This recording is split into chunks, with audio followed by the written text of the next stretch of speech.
Just some information on the modified OBDIIC&C with the CAN bus board.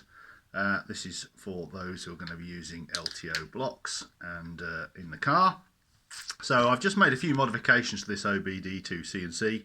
This is running a 2680 chip, as is required for the CAN bus. That's the CAN module you've seen before with the 120 ohm termination resistor on this end. You obviously have another one on the other end.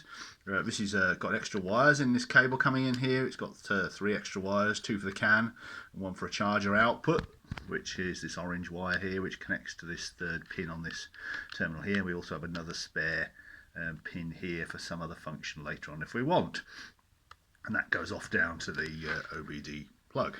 So this is the IMA-CNC wire coming in here. I've just made another slot in it here so I didn't have to try and cram it through this top slot, and that connects to this very busy connector here.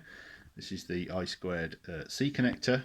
So you'll see it's got lots of wires connected to it, but basically the pin 1 and pin 4 are +5 volts and ground.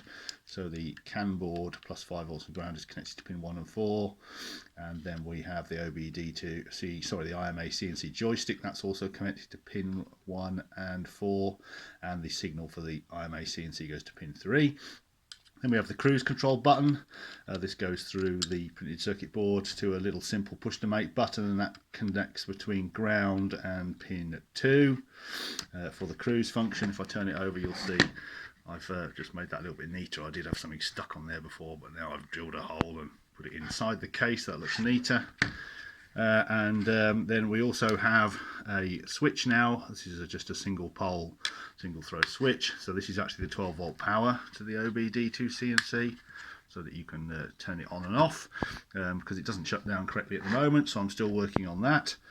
And there's a couple of extra resistors I've got plumbed in here, and these are just experiments on the H line, because this is what this is connected to just try and make it shut down correctly. But so I'm fiddling around with those.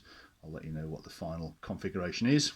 There's an extra 0.01 UF capacitor across the +5 volt and ground here, and there are a couple of 0.01 F capacitors under here, which you may be able to see if I move those, and they are connected between the ground and the K line and the H line, which are these connectors here. So we have 2.1 F 0.01 microfarad capacitors connected between the ground and pins 3 and 2.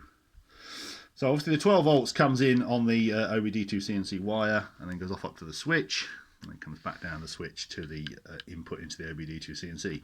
If you're wiring up your LTO modules, you might also want to connect your LTO 12 volt feed to this point here, so that the switch here also controls the BMS board power as well. So basically you plug this into the OBD, and then the LTO BMS boards are controlled by the 12 volt switched power here.